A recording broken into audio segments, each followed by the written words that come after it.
Bonjour à vous, salam alaikum.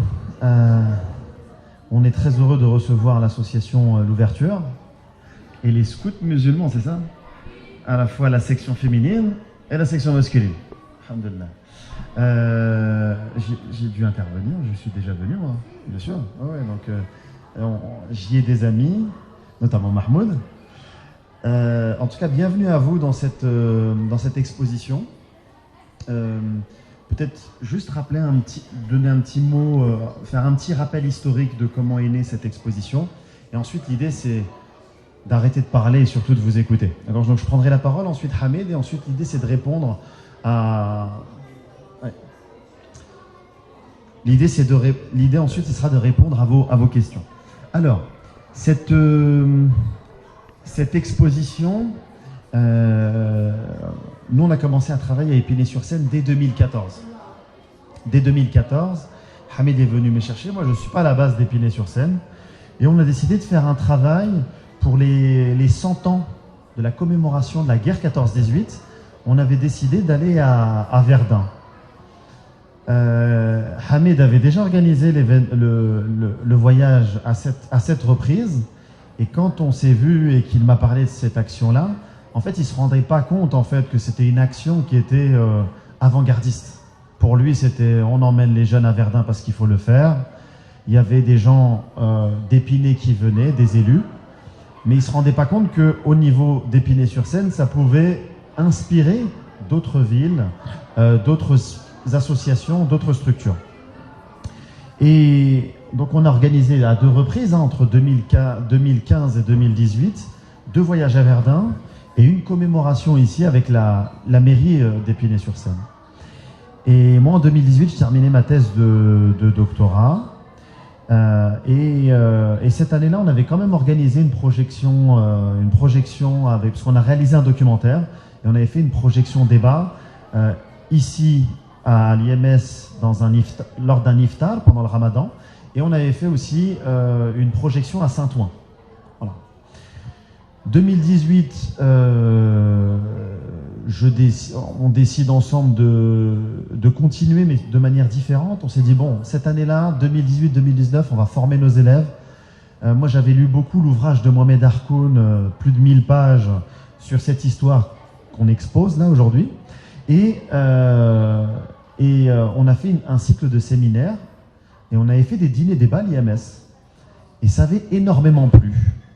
Moi, je faisais des conférences par le passé, quand je citais par exemple l'Émirat de Narbonne, l'Alliance franco-ottomane, je remarquais que ça plaisait à tous, qu'on soit musulman ou non, qu'on soit un garçon ou une fille, qu'on soit un jeune ou un moins jeune. Et le séminaire, finalement, n'a fait que nous confirmer que c'était vers là qu'on devait aller. Et on s'est dit qu'il fallait peut-être aller encore un peu plus loin dans le domaine culturel.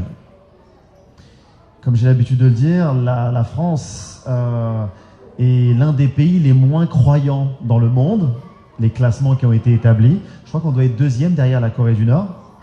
Mais on est un pays qui a quand même on est dans un pays vraiment culturel, qui a vraiment un héritage culturel, et c'est le pays qui est le plus visité au monde, parce que culturellement, la France a des choses à montrer. Et on s'est dit qu'il fallait passer dans le domaine culturel. Et l'une des dernières séances, on avait interrogé, il y avait des jeunes de votre génération qui étaient présents au séminaire, et quand on leur a demandé de parler, c'est comme s'il y avait eu un petit blocage. Et on avait vu, et ça faisait quelques années, qu'on voyait qu'il y avait un appauvrissement du vocabulaire, un appauvrissement dans la prise de parole, des difficultés à structurer une pensée, des phrases, une pensée, à bien s'exprimer. Et donc on s'est dit, à travers le projet d'exposition, non seulement on investit la culture qui a été abandonnée aussi dans les communautés musulmanes, ou en tout cas, il y a eu de la rigidité par rapport à tout ce qui est l'art, la culture. Un discours très centré sur le haram halal qui fait que, aujourd'hui, même ceux qui étaient les plus ouverts et qui étaient prêts à proposer des projets dans la communauté musulmane, ils avaient un peu peur de proposer. Là, en faisant ça, c'est à la fois vis-à-vis de notre société, en disant, voilà, par le biais culturel, on peut faire passer des messages à la société, et en même temps, par le biais culturel, on peut aussi réveiller les musulmans pour que ça suscite de la créativité. Voilà. C'est pour ça d'ailleurs que ce projet-là, le projet d'après, c'est une pièce de théâtre. Donc 2019, on décide de se lancer dans cette aventure-là. On fait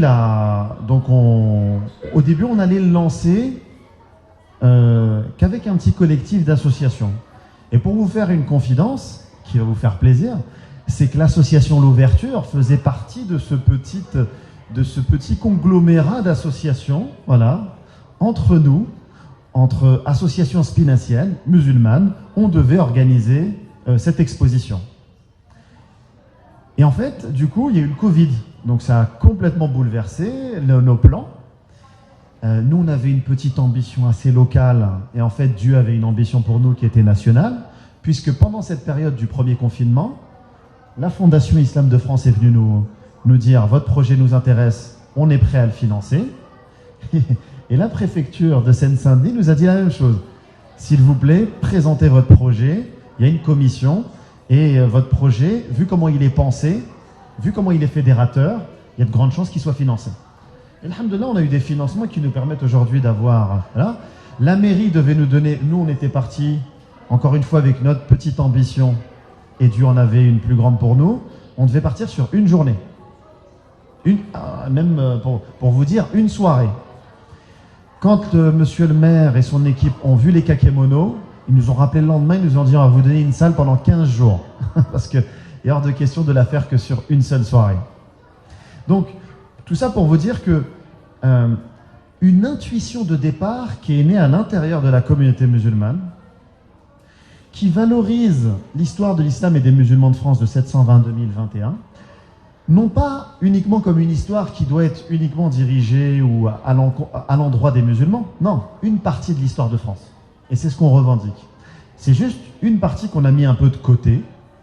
Nous, on a juste pris les spots que vous voyez en bas, là, et on a mis juste l'éclairage sur cette histoire-là, qui fait partie de l'histoire de France. Et donc, l'année dernière, on a commencé avec un groupe d'une dizaine de jeunes à l'IMS, avec l'association Sèvres. Et alhamdoulilah, on a passé un contrat moral avec les parents qui se sont engagés. Les jeunes ont été exemplaires, les parents également. On se voyait une fois par semaine dans les locaux de l'IMS. On a travaillé avec ces partenaires-là. On a constitué un comité scientifique. Donc ce projet, il avait quelque chose d'intéressant, c'est qu'il faisait le lien entre le local et le national, entre les sachants, les universitaires et les gens de terrain, entre les adultes et les jeunes. Et dans notre groupe, vous avez pu voir, vous avez des garçons, des filles. Il y a de tout. D'accord? Et même pour vous dire, au début du projet, on a fait un appel à candidature à tout le monde. C'est-à-dire qu'on l'a fait la journée des associations. Et même ce projet-là, il était ouvert à tous les spinaciens. Vous soyez musulmans ou pas d'ailleurs. Mais c'est vrai que sur un sujet comme celui-ci, quand on est musulman, c'est peut-être plus simple de l'aborder.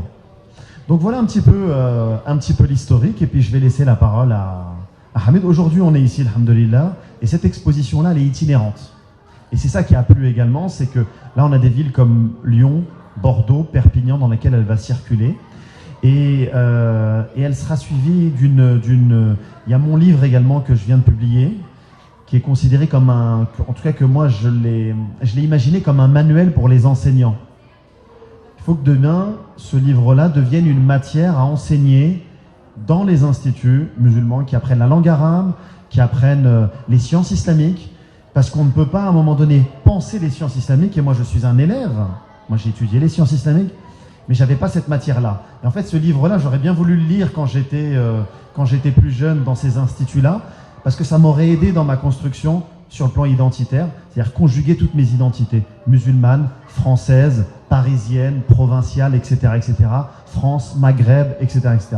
Donc, et enfin, voilà, la pièce de théâtre qui va également commencer, Inch'Allah, dans quelques semaines. Je laisse Hamid vous dire un mot. Salam alaikum, tout d'abord. Donc, j'ai entendu le nom de l'association L'Ouverture. C'est quelle association L'Ouverture? Moi, je ne vous connais pas. Marhaba bikoum. Comme il l'a dit Jamal, C'est dommage, le Covid est passé par là, mais l'association L'Ouverture et le dynamisme sur tous ces jeunes et ces enfants devaient faire partie de ce projet. Donc on en avait parlé avec Mahmoud, etc. Bon.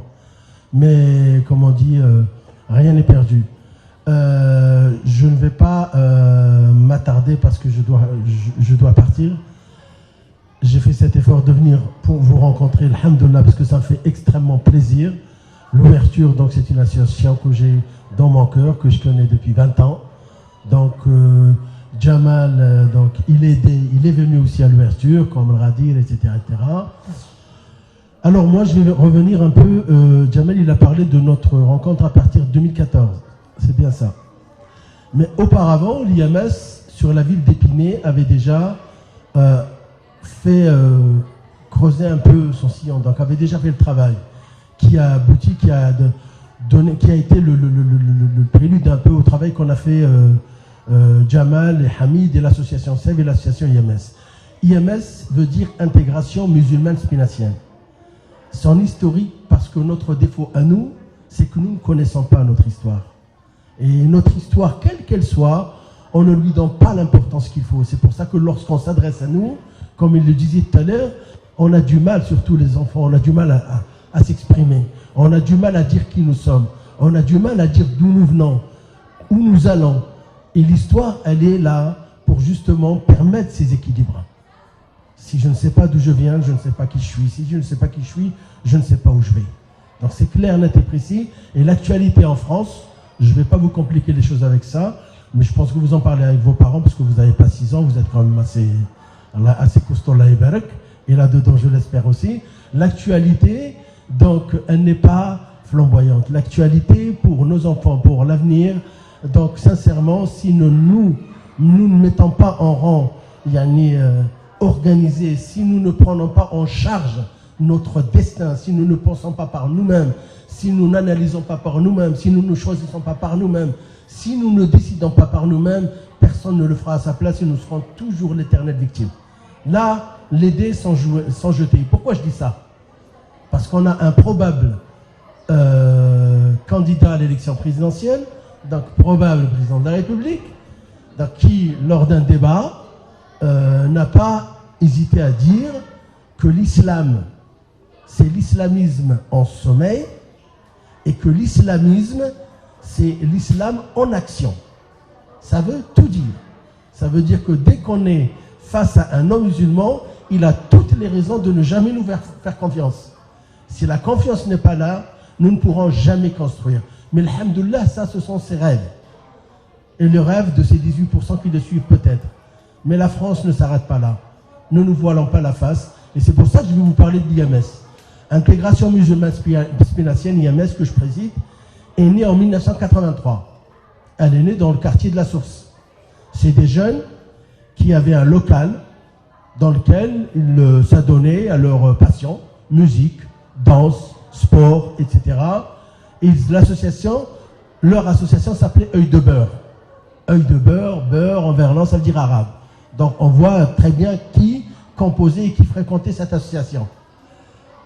À la Source, donc les familles musulmanes commençaient à arriver, petit à petit. Et un jour, entre guillemets, quelques darons, je suis un daron maintenant vu mon âge, donc ont été voir ces jeunes pour leur dire: est-ce que vous nous permettriez de faire la salade de Dhuhr et de l'Asr? Les jeunes,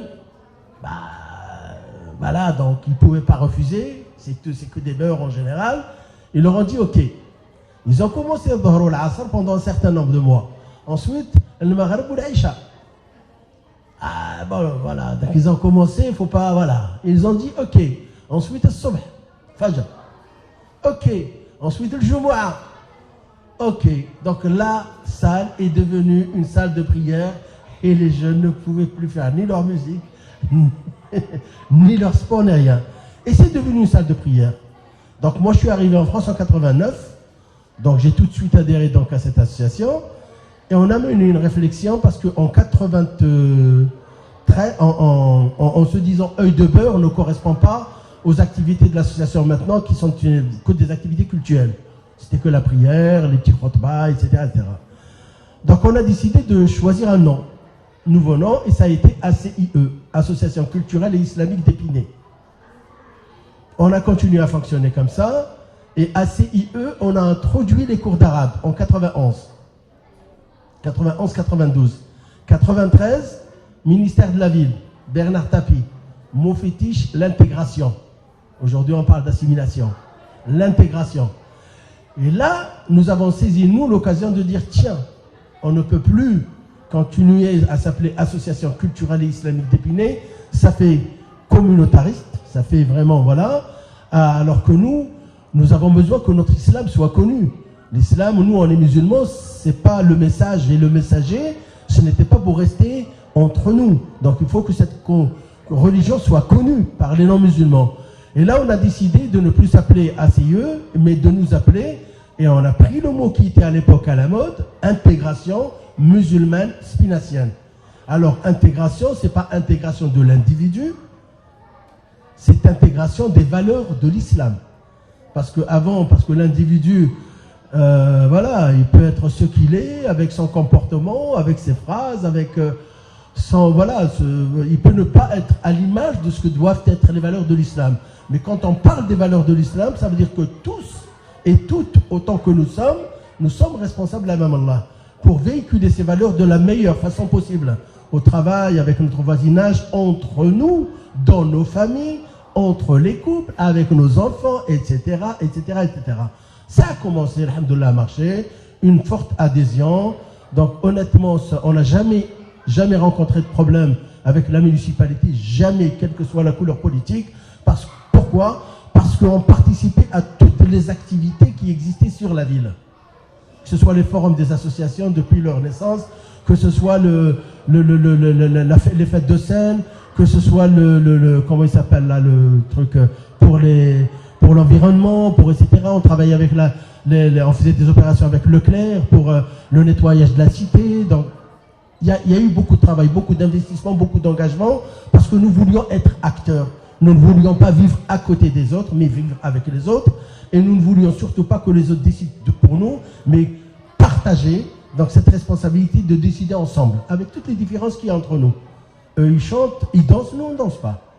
Eux, ils mangent ça, nous, on ne mange pas. Mais quand ils viennent chez nous, nous, on ne mange pas, mais eux, ils peuvent manger. Nous, on ne danse pas, donc il n'y a pas de problème. Donc c'était plus facile pour eux de venir que pour nous d'y aller. Mais il fallait y aller.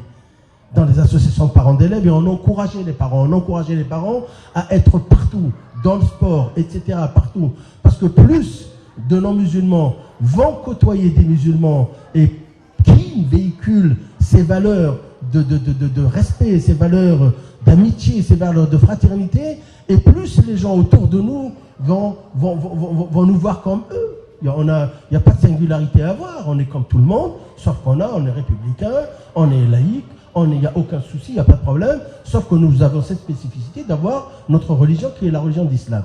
Donc nous, qu'est-ce qu'on a commencé à faire ? Très tôt, donc quand on commençait les problèmes qui sont devenus récurrents de terrorisme, etc., on entendait dans la communauté musulmane dire « Oui, mais nos parents, nos grands arrière-grands-parents, ils se sont battus pour la France. » C'est vrai ?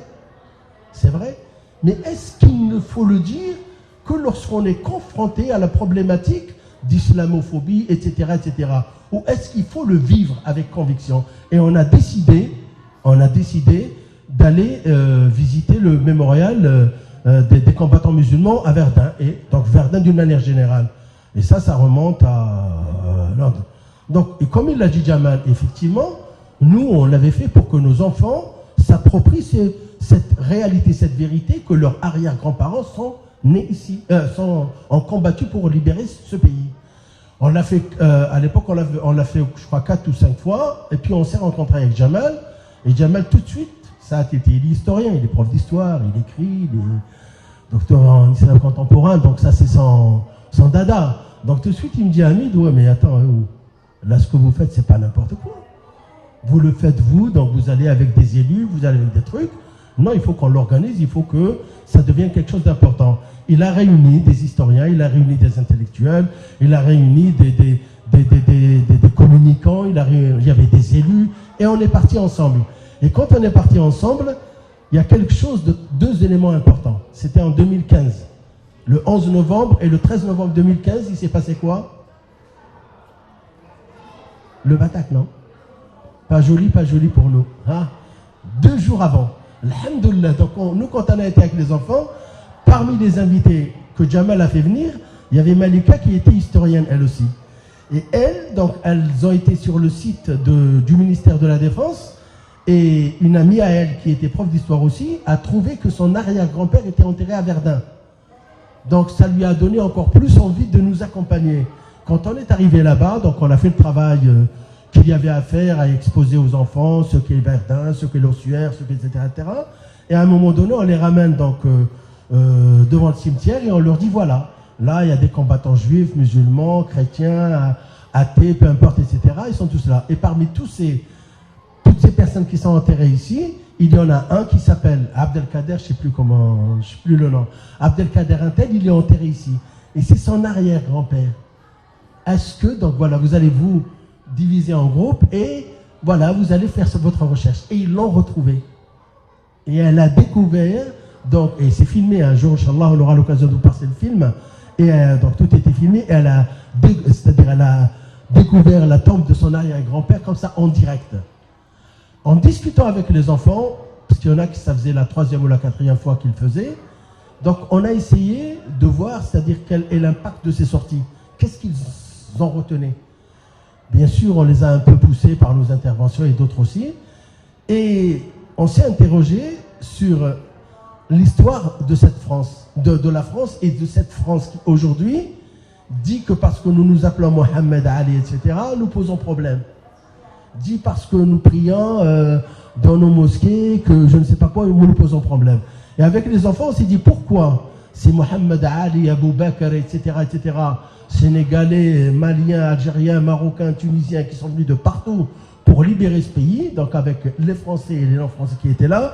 Pourquoi à l'époque ils avaient le droit donc, de manger leur halal, les soldats 14-18, hein, pourquoi ils avaient le droit de prier en groupe et ça ne posait aucun problème? Pourquoi ils enterraient leurs morts vers la Qibla et ça ne posait problème? Pourquoi les musulmans, comme il le rappelait Jamel avant-hier, donc ils récitaient le Coran dans les tranchées et les non-musulmans, les soldats leur disaient continuez, continuez. Pourquoi à ce moment-là, toutes ces différences n'ont posé aucun problème pour libérer le pays? Et pourquoi aujourd'hui, les générations d'après, pour construire leur pays, cette même appartenance à l'islam pose problème? Et c'est de là que Jamel donc, a émis l'idée, Inch'Allah, d'organiser cette exposition.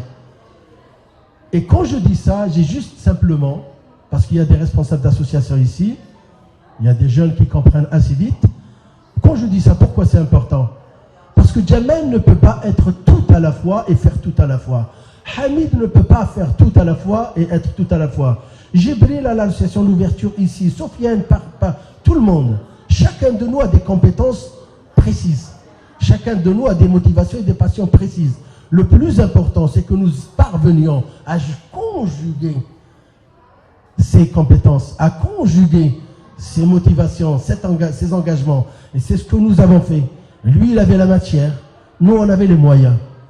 Et par le fait d'avoir réfléchi ensemble, par le fait d'avoir cheminé ensemble, on a rencontré, comme il l'a dit tout à l'heure, la Fondation de l'Islam de France. Bon, Ralef Benchir qui est le président, donc ça fait au moins 20 ans que je l'invite, qu'il vient à Épinay chaque année. Donc quand il a pris connaissance de ce projet, donc nous, quand on a parlé de l'idée et sur le terrain, et quand Jamel il a donné la consistance scientifique, intellectuelle et historique, ils ont plongé dedans. Ils ont dit c'est ça qu'il nous faut. La préfecture, ils se sont réunis avec nous. Au départ, ils n'étaient pas très enchantés. Mais quand ils ont vu le contenu, ils ont dit, nous aussi, la préfecture, vous savez, ils ne se réveillent pas pour vous dire, oh, vous voulez quelque chose. Hein? Donc, parce que, maintenant, qu'est-ce que nous allons donner comme dimension à ce travail? Alhamdoulilah, aujourd'hui, donc, on a des professeurs d'établissements publics, je dis bien, ou privés plutôt, d'établissements privés pour le moment, qui viennent nous demander d'intervenir dans leur établissement. C'est pas le fait de nous avoir écoutés, le fait d'avoir visité, le fait d'avoir échangé avec Jamel pour tout ce qui est partie scientifique, historique, intellectuelle, le fait de d'être venu échanger avec moi par rapport à cette expérience terrain Donc, et cette proximité que nous, notre association, avons avec les enfants, on est sur le 16 millième enfant que nous avons encadré depuis que nous existons. Je dis bien 16 millième enfant. Je ne parle pas des adultes, des hommes et des femmes. Ça, je les laisse de côté. On a une moyenne de 600 élèves par an. Donc, ça fait. Donc, c'est cette expérience aussi qu'ils ont, parce ils m'ont dit, mais nous, oui, on peut peut-être parler d'histoire, on peut peut-être faire appel à des éducateurs sur le plan intellectuel, philosophique, etc. Mais leur parler, quand vous le faites, on ne sait pas le faire. Nous, on n'a pas fait d'école. Lui, il a fait des écoles. Lui, il a trimé. Parce que des études, il en a fait. Nous, c'est le terrain. On a appris avec les frères, avec les sœurs. Chacun nous a apporté quelque chose. On a eu cette humilité de comprendre que nous avons besoin d'écouter, que nous avons besoin d'obéir même pour maîtriser ce que nous sommes en train de faire et pouvoir, Inch'Allah, le reproduire avec d'autres adultes, avec d'autres enfants. Et c'est ce qui est en train de se passer aujourd'hui. Donc moi, tout ce que je peux vous dire, alhamdoulilah, l'ouverture, on est voisins, on n'est pas loin. Mais comme il l'a dit Jamal, le livre, c'est la continuité de l'exposition. Parce que l'exposition, on la voit, on ne peut pas emmener les kakémonos à la maison. Mais pour rester, c'est-à-dire dans cette exposition, son livre, il y contribue largement. Je pense que les responsables associatifs, vous devez l'avoir, mais à votre tour, de faire l'effort de bien l'analyser, de bien l'effort, de bien le connaître, le comprendre, et si on peut, pour pouvoir en parler ensuite avec vos enfants, parce que ce qui serait malheureux, c'est qu'ils sortent d'ici, ils ont vu une belle exposition, 4 périodes, ils y vont, et salam alaikum, allez, on passe à autre chose. Non, pourquoi? Parce que s'ils s'approprient l'histoire, l'histoire à partir de ce qui est fait dans cette exposition, dans 20 ans, ils parleront avec leurs propres convictions. Parce que nous avons cette fâcheuse habitude de vouloir tout leur dicter. S'il y a des parents et des enfants, je vais dire, t'es avec ton fils, je ne suis pas en train d'allumer la mèche, mais parce que nous, culturellement parlant, voilà, c'est normal, c'est notre amour, l'amour de nos enfants, c'est parce que la société, elle fait peur et on a peur pour nos enfants.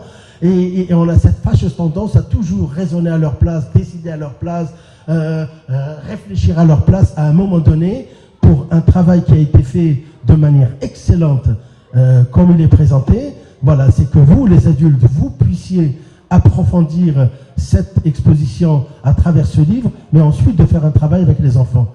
Parce que les enfants, ils ont besoin, comme je l'ai dit à Jamal, je ne dis pas armé, parce que si on dit armé, oulala, si on m'entend, d'être outillé.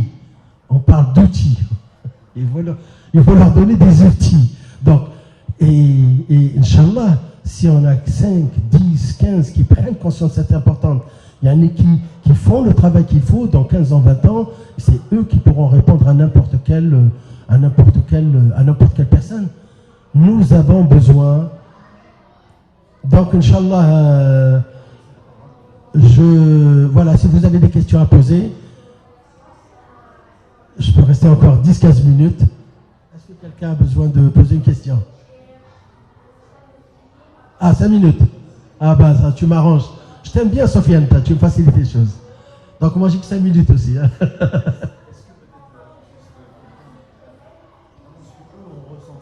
Voilà.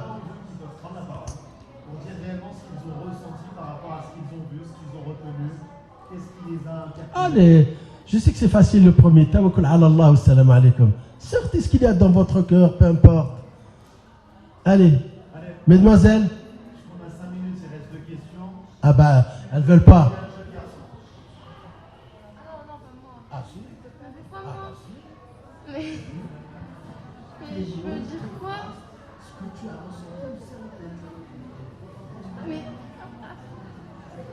mais je sais pas quoi dire.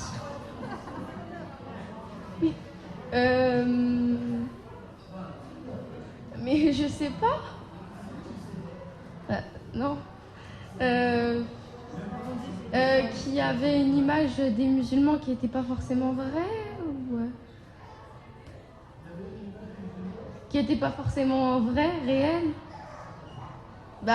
On pensait des choses des musulmans qui étaient fausses.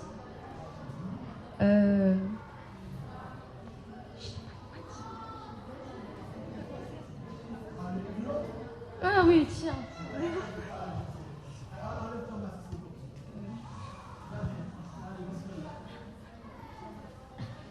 La raison qu'on pense que les musulmans ils font que de tuer, etc. alors que c'est faux.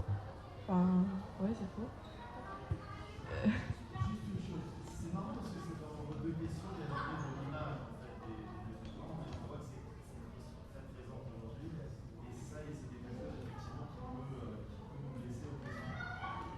Ce qu'il faut savoir, c'est que cette exposition a un mérite. C'est qu'aujourd'hui, si l'islamophobie, le racisme, on observe, l'image des musulmans, elle a des racines historiques. Et là, on a essayé de le montrer. Vous avez vu des visages qu'on a volontairement noircis. Salah al-Ayyubi, vous avez vu par exemple son visage extrêmement noirci. À cette époque-là, noircir un visage, c'était le rendre comme un suppôt du diable. Donc c'était une manière de dénigrer, de discréditer. De la même manière, sur l'islam, pendant très longtemps, chez les chrétiens, on considérait que l'islam était une religion d'hérétiques. On ne connaissait pas très bien l'islam. Mais en tout cas, il y a une chose, c'est que l'image de l'islam, elle a changé pendant ces 13 siècles. En France, on avait un intérêt vis-à-vis du monde musulman, du monde musulman, on pouvait avoir tendance à valoriser l'islam. Par contre, quand on avait besoin de coloniser, d'occuper un pays musulman, là il fallait dénigrer l'islam. Donc c'est très important en fait, et aujourd'hui c'est une leçon pour aujourd'hui. La manière dont on parle de l'islam, elle nous renseigne sur le climat idéologique et politique de la France. Là aujourd'hui, si vous avez par exemple, on va le citer, même si les gens n'aiment pas le citer, mais on va le citer, il faut le citer, il faut mettre les pieds dans le plat. Éric Zemmour. Ce discours-là ou le discours du Rassemblement national. Le Rassemblement national, pour les plus âgés ici, Hamid a parlé de 83 l'IMS. Avant 83, le Front National faisait 3%. Et il faisait 3% parce que la France, elle était dans les 5 premières puissances mondiales. Elle n'avait pas de problème. Elle avait besoin de ses ouvriers, nos parents, vos grands-parents à vous. Et donc, il y avait besoin de valoriser. Être un ouvrier maghrébin, c'était quelque chose de valorisant. 83, la France commence à rentrer en récession économique. Le Front National fait 15%. Ça, c'est une vraie leçon historique. Là, aujourd'hui, la France, on le voit dans le monde, on est en déclin, on recule. Il y a des puissances de l'Inde, la Chine, l'Europe n'est pas une grande puissance. La France n'est plus aussi écoutée. Vous voyez même dans la relation que, par exemple, la France peut avoir avec la Turquie. La Turquie parle d'égal à égal avec la France, ce qui était inimaginable il y a encore 20-30 ans. Ben, tout ça, ce climat-là, fait qu'aujourd'hui en France, ce déclin que l'on voit progressif de la France fait que on commence à paniquer. On commence à se poser des questions. On n'est plus la France d'autrefois. Qu'est-ce qui s'est passé? Comment on peut revenir à notre grandeur passée? Et au moment où on se pose des questions, ben, très souvent, l'islam, les musulmans, l'immigré deviennent des sujets qui viennent expliquer le déclin français. Et c'est là où chacun d'entre nous, on a un rôle pour dire non, qu'il y ait un déclin de la France, on peut tous être d'accord sur le constat. Par contre, ça ne doit pas être une occasion pour renforcer la fracture de notre société. Parce qu'en faisant cela, on accélère encore un peu plus le déclin. Et Éric Zemmour, par exemple, là vous avez de la matière. Moi, je ne l'ai pas fait pour ça. Avec Hamid, on ne l'a pas fait pour ça. Mais aujourd'hui, tous ceux qui viennent assister à l'exposition, pour se procurer le livre, vous avez des arguments pour répondre. Des arguments historiques, parce que ce que Zemmour fait et d'autres, c'est une instrumentalisation idéologique de l'histoire de France. Et quand on est face à des gens qui font ça, il faut faire de l'histoire. Tout simplement. L'histoire, c'est factuel. L'histoire, on s'entend sur des dates, c'est très clair, c'est factuel. Et aujourd'hui, moi, ce dont j'appelle les Français musulmans, c'est à travailler, parce que sur le plan intellectuel, sur le plan du savoir, il n'y a que là qu'on fera la différence. Et il n'y a qu'à ce niveau-là où on peut apporter de l'apaisement, il n'y a qu'à ce niveau-là où on peut aussi fédérer d'autres Français qui auraient été séduits par le discours de Zemmour, en disant non mais l'histoire de France, c'est aussi ça. Voilà le travail que l'on doit faire. sur les arguments même du fait que les musulmans ne sont pas là, etc., la théorie du grand remplacement, c'est avec le savoir, c'est avec rappeler même également l'histoire intellectuelle de la France. Parce que c'est pas uniquement cette histoire qu'il faut connaître, c'est aussi l'histoire de France. Nos jeunes et les moins jeunes. On parle souvent de l'histoire de la civilisation musulmane, mais l'histoire de France, elle est très importante. C'est notre identité. Et si on revient à l'histoire de France, c'est un argument supplémentaire pour déconstruire l'idéologie de Zemmour. Un Zemmour qui aujourd'hui est considéré comme un intellectuel, on devrait lui dire, eu égard à tous les intellectuels français, Émile Zola, et tous ces grands noms, jusqu'à Sartre, jusqu'à Jacques Derrida, si aujourd'hui la France considère Éric Zemmour comme intellectuel, il est le symbole même de la décadence et il ne faut pas chercher d'autres excuses parmi des gens qui nous ressemblent. D'où l'importance de connaître cette histoire-là, mais cette histoire-là, ne la déconnectez surtout pas, sinon on sera passé à côté de l'objectif. Ne la déconnectez jamais de l'histoire de France.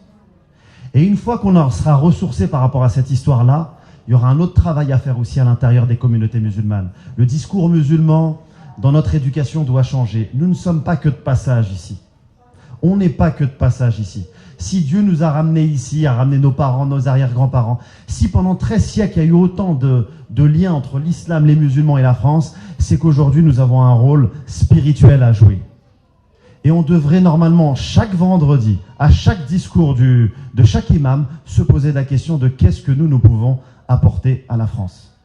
Et en nous posant des questions de cet ordre-là, je pense qu'on sera à même de témoigner de la même manière, au nom du divin et au service de tous les humains. Merci.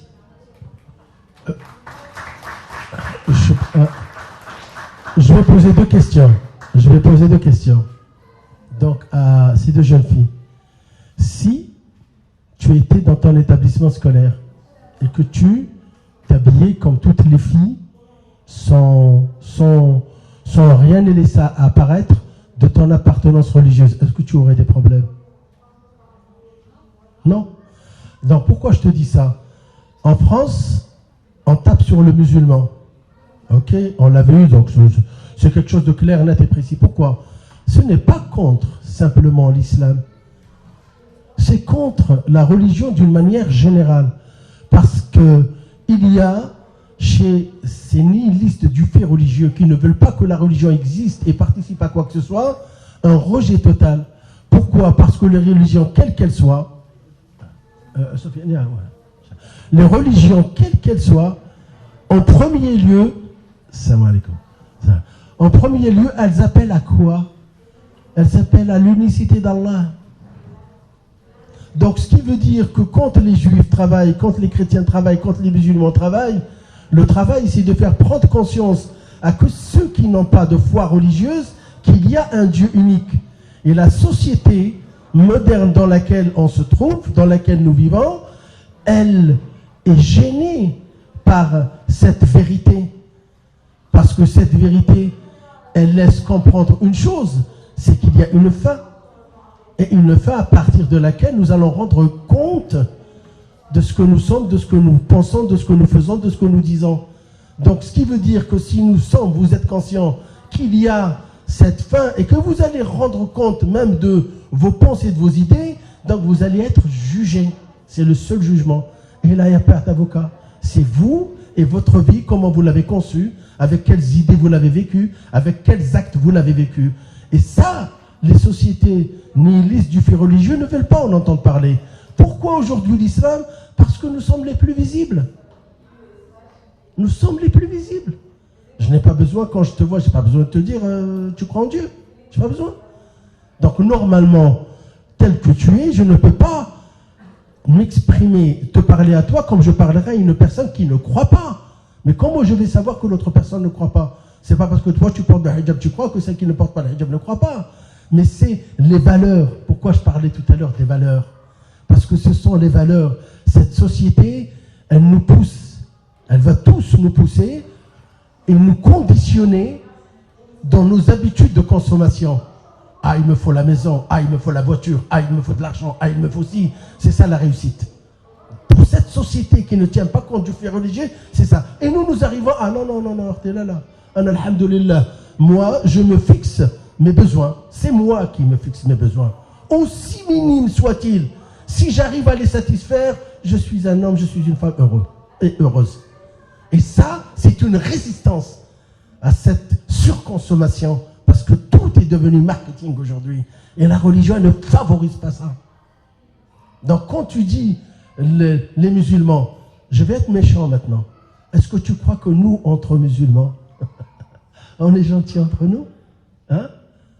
Est-ce que tu crois? Moi, je n'ai jamais entendu dire qu'un non-musulman est entré dans une salle de prière, dans une mosquée, et il s'est fait sauter, et il a tué 80 personnes. Et on en entend parler. En Irak, en Pakistan, en Afghanistan, tout simplement parce qu'on n'est pas de la même, du même courant, parce qu'on n'est pas du même madhab. Mais même en islam, ici en France, soyons honnêtes, disons-le franchement, dans la communauté musulmane, en 2021, on est encore en train de raisonner, mosquée marocaine, mosquée algérienne, mosquée turque, mosquée... On va où là? Par contre, dès que Zemmour parle, il ne nous aime pas tous. Zemmour, il est malin. Zemmour, il est très intelligent. Zemmour, il s'attaque, soi-disant, quand il s'attaque, quand il le parle, à une frange de la communauté musulmane.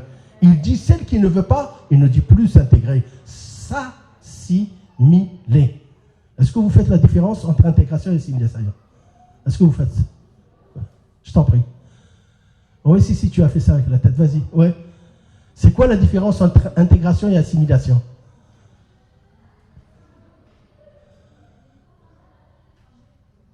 Parce qu'aujourd'hui, l'association intégration musulmane assimilation, par rapport à ce que je vous ai dit, si je dois suivre le moment, elle va s'appeler assimilation intégration.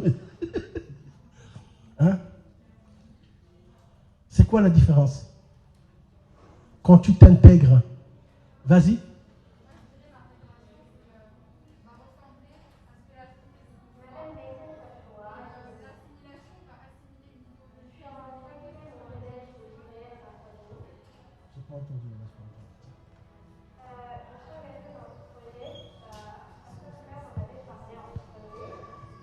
J'ai dit que je pense que l'intégration, c'est de ressembler à ce que la société veut qu'on soit. Donc la société française, il y a toute une culture. Et si on ressemble à cette culture, si on s'approprie cette culture, on s'intègre à la société française. Et l'assimilation, je pense, c'est le fait de relier une idéologie plutôt, à une communauté. Enfin, par exemple, les musulmans, c'est des terroristes, c'est ce qu'on entend presque tous les jours. Donc je dirais que ça, c'est de l'assimilation. Et l'intégration, c'est le fait de s'habiller, entre guillemets, comme des Français, d'avoir un nom français, on va dire, etc. Je sais pas si c'est ça.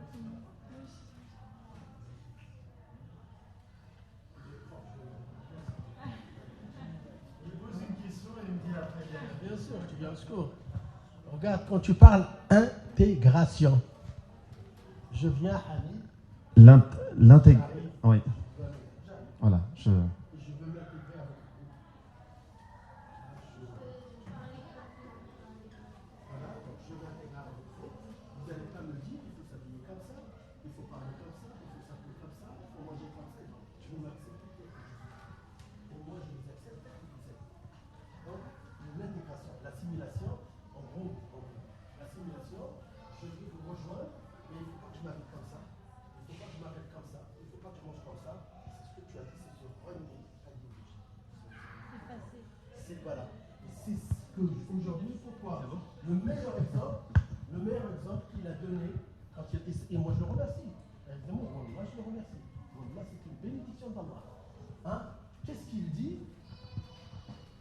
Il nous reproche même, et il continue, même s'il y a des contradicteurs, même des gens qui, sur beaucoup de plans, pensent comme lui, ils disent mais non, pas les prénoms.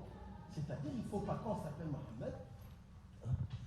Voilà, aujourd'hui, il s'attaque même à nos prénoms. C'est-à-dire que l'assimilation pour lui, Jamal, demain, il faut que je l'appelle Daniel. Jean, on le malèche, ce qu'il veut.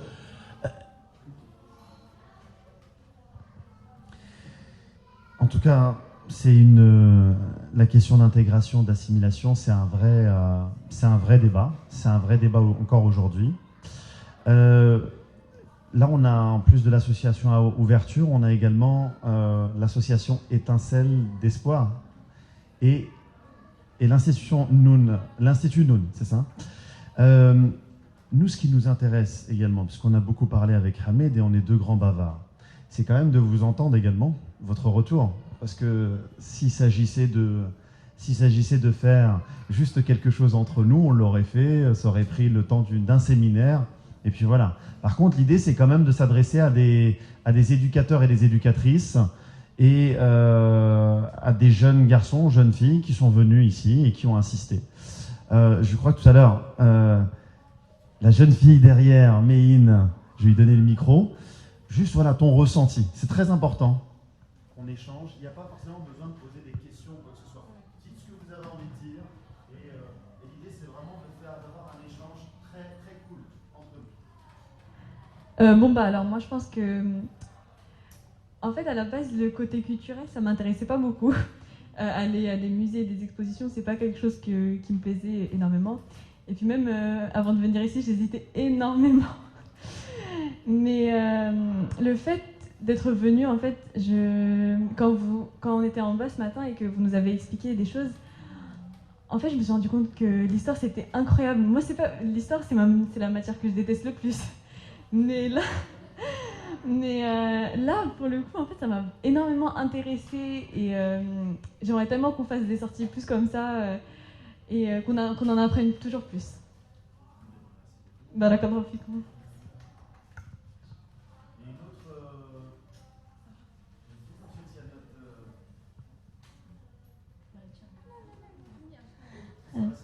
Ok, d'accord. D'abord, je vous remercie, Barakallahu Fik, de nous avoir réunis pour parler de notre histoire à nous d'abord, parce que c'est vrai que ça nous touche tous aujourd'hui, et que mon prof d'histoire, il disait souvent pour préparer le futur, il faut étudier le passé pour comprendre le présent. Et aujourd'hui, on n'est pas assez informés, et je trouve que c'est très important aussi en tant que musulmans, de connaître notre histoire pour pouvoir que si un jour on nous tape sur nous, on puisse réagir mais avec de l'histoire et qu'on puisse avoir des arguments solides pour que lui comprenne notre histoire parce que c'est la base de tout en fait. Comment on est arrivé aujourd'hui, etc.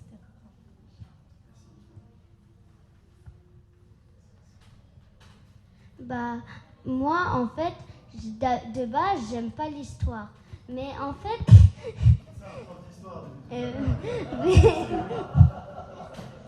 mais en fait, moi, au début, j'avais rien compris au truc. Mais à la fin, j'ai commencé à comprendre avec les explications plus claires. Et moi, je comprends pas pourquoi les musulmans, en France, pourquoi on n'aime pas... C'est pas vraiment le truc qu'on aime. Je comprends pas trop ça. C'est tout. C'était juste ça.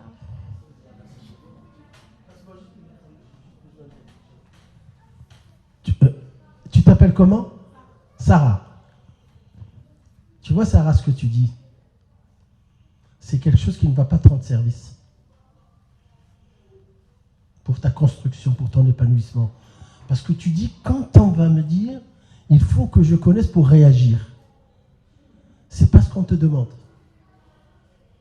Parce que quand tu réagis, tu es déjà en train de te défendre. C'est normal, il faut réagir. Mais le mieux, c'est d'agir. Qu'est-ce que je disais tout à l'heure? C'est que ce travail-là ne doit pas se terminer, Jamal, pour réaliser ce qu'il a fait ici. C'est pas 1 mois, c'est pas 2 mois, c'est pas 3 mois.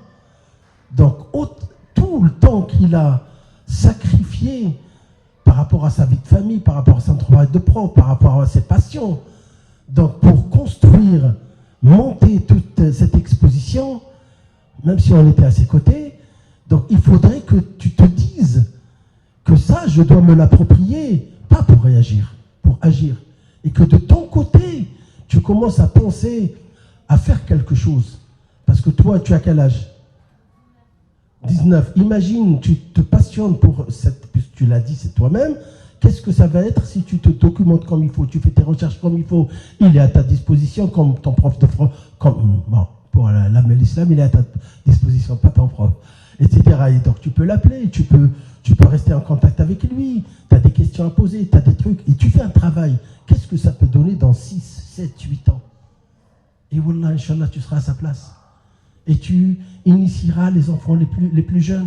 Et c'est un héritage. Mais on ne peut pas se retrouver que dans la position de réagir. Parce que ceux qui ne t'aiment pas, ils vont tout faire pour que tu réagisses tout le temps. Tu réagis tout le temps. Parce que quand tu réagis, tu t'énerves. Quand tu réagis, tu as besoin de prouver. Quand tu réagis et tu perds une énergie folle à expliquer à ceux qui n'ont même pas envie de t'écouter. Travaille, agis. Travaille, et ce travail, Inch'Allah, tu le mettras à la disposition des jeunes comme toi, des moins jeunes comme toi. Et c'est ça notre héritage. Parce que tu sais pourquoi je te dis ça? Imagine ce travail. Imagine que nous soyons en France, simplement 100 villes, à faire ce travail et à faire ces expositions. Wallah, on n'en serait pas là. Parce que de l'autre côté, ils savent que nous ne connaissons pas l'histoire. Ils savent que nous ne nous intéressons pas à l'histoire. Par contre, dès qu'on est bousculé, dès qu'on est attaqué, là on va tous. Je l'ai dit dans mon introduction. Je l'ai dit. Ça n'a pas commencé aujourd'hui, les attaques contre les musulmans. Je l'ai dit à un moment donné dans les mosquées, dans les associations. Oui, mais nos grands-parents, ils ont été, Wallah, ils ont participé, ils sont enterrés à Verdun. Wallah, jamais.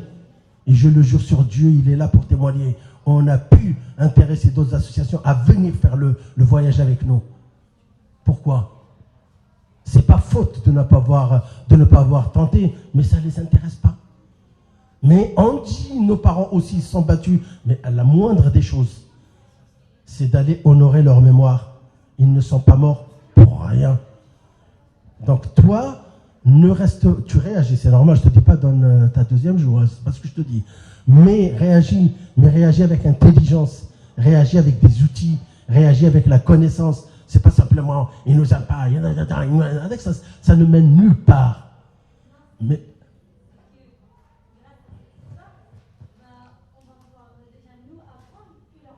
Masha'Allah.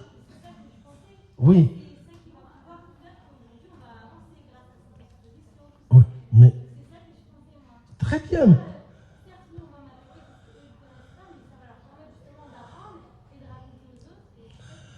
Alors, je vais être simple, parce que c'est vrai que des fois, il a dit jamais on est bavard, et des fois, on va dans des trucs et vous ne comprenez rien. C'est vrai. Que tu réagisses, c'est normal. Parce que tu te sens attaqué, tu réagis, tu réponds. C'est normal, c'est humain. Mais moi, personnellement, et je pense que Jamal aussi, ce que nous te demandons, c'est d'être dans l'action. Que ça, tu puisses accorder de l'importance à ça, un petit moment dans ta vie, et construire quelque chose de ton côté.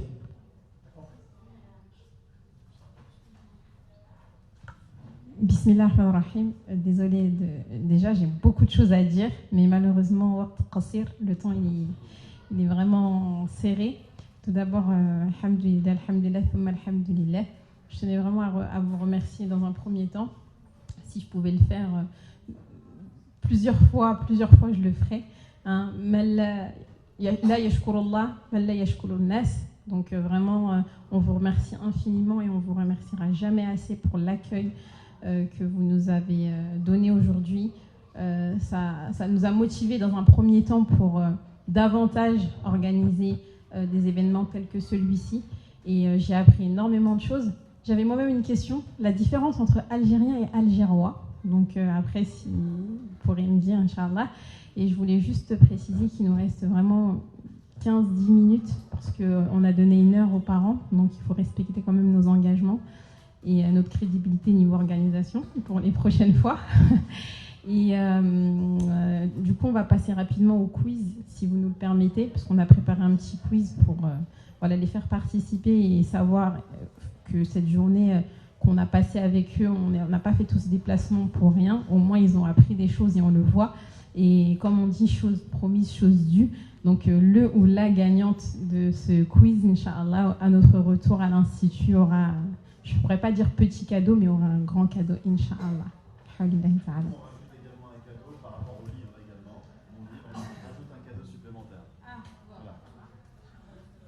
Donc, c'est pas que j'aime pas les quiz, mais là, je suis attendu.